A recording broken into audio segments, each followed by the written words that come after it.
It was supposed to be a simple Saturday errand, nothing more. Catherine laced up her sneakers, tucked her dad's note into her pocket, and set off down the sunlit street. Her father, a decorated soldier, had asked her to fetch something from a trusted friend across town. She carried herself with confidence, but that confidence evaporated the moment the squad car screeched beside her like a scene straight out of a bad cop show. Out stepped Officer Hargrove, a man whose reputation for tormenting anyone with skin darker than a paper bag was practically local legend. His sunglasses perched low, his lip curled in the kind of smirk villains rehearse in the mirror.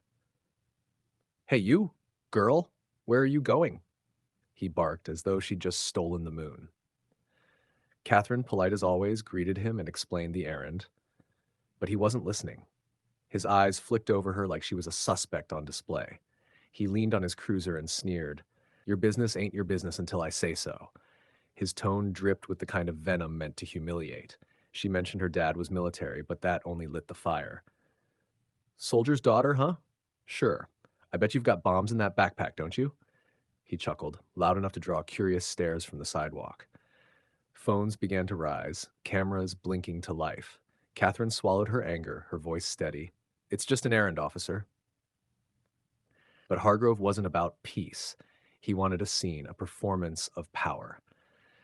Viewers, if you're feeling the heat already, don't forget to like and subscribe because this is only the beginning. The crowd thickened as if the universe itself had pressed pause on every other street corner activity. People who had been sipping iced coffee now held their phones like golden tickets, eager for the next viral explosion.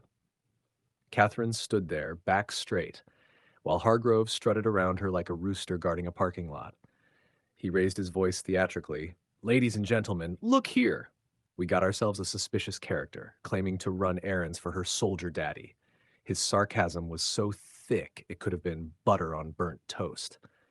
Someone from the crowd muttered, "Man, she's just walking," but Hargrove snapped his head like a predator catching prey. "Oh, so you're her lawyer now? Maybe I should cuff you too." He was fishing for humiliation, and he wanted blood on the hook. Catherine's calmness was starting to unnerve him. She didn't tremble, didn't beg, didn't fold. Instead, she raised an eyebrow and asked, "Do you always harass teenagers, or do you schedule it between donut runs?" The crowd erupted in laughter, and that single sarcastic jab made his pale face turn tomato red. But instead of backing off, he doubled down. He stepped into her personal space, tugged at her backpack like he had discovered contraband, and shouted, "What's this, huh? Military secrets, or just stolen candy?" He emptied the bag onto the hood of his car, revealing nothing but a notebook, a pencil, and the note from her father. Phones zoomed in. Questions flew. Why is he harassing her? Isn't that illegal? The spotlight was shifting, and Officer Hargrove felt it. Viewers, if Catherine's sass made you grin, smash that like button and subscribe, because this roast session is just warming up. By now, Catherine had become the unwilling star of a live reality show, and Officer Hargrove, the bumbling villain nobody wanted to root for. Sweat dripped down his forehead as voices from the crowd pierced his armor. "She's a kid, man," one woman shouted. Another man laughed. "He's acting like she's carrying nukes in a pencil case." The sarcasm cut sharper than any knife, and Catherine felt a flicker of power in the air, like justice charging its battery.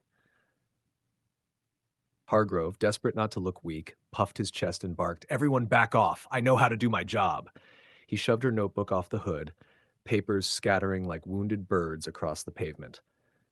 Catherine bent to pick them up, but the officer's boot slammed down on one page. The crowd gasped. He leaned closer, voice dripping venom.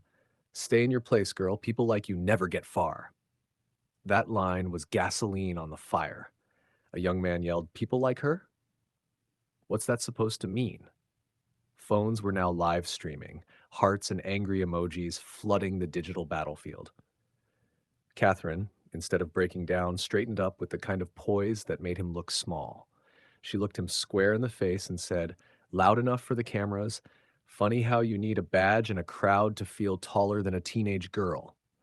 The audience howled, some clapping, some chanting. Even a few officers from another patrol car across the street were approaching, their brows knitted tight. Viewers, if you're enjoying how Catherine is flipping humiliation back on him, like and subscribe. Trust me, the storm hasn't even hit yet. Second squad car pulled up, lights flashing, sirens wailing, not to protect Catherine, but to save Hargrove from the boiling crowd. Two officers rushed over, eyes darting between the furious audience and their colleague's crimson face. Hargrove, what's going on? One demanded. But before he could spin a tale, a teenager in the front row yelled, "Check the live stream. He's been clowning himself for 20 minutes. Sure enough, hundreds of phones displayed the evidence. Him sneering, mocking, stomping on her papers like some cartoon tyrant. The world was watching in real time, and the internet was sharpening its knives. Catherine calmly bent down, lifted her father's note from under Hargrove's boot, and handed it to the nearest officer. "That's all I was carrying," she said, voice unwavering. The officer read it aloud, the words clear as day, a simple errand request signed by a decorated veteran. The crowd erupted, some booing, others chanting, "Shame! Shame!"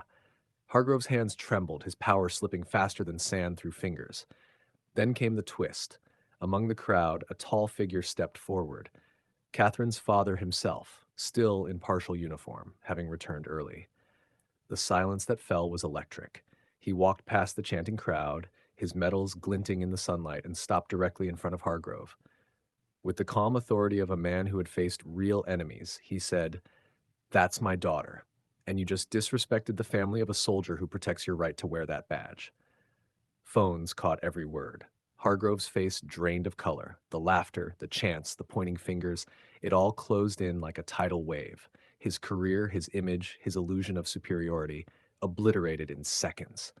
Viewers, if that comeback gave you chills, hit like, subscribe, and share this story because Catherine's revenge was history written live.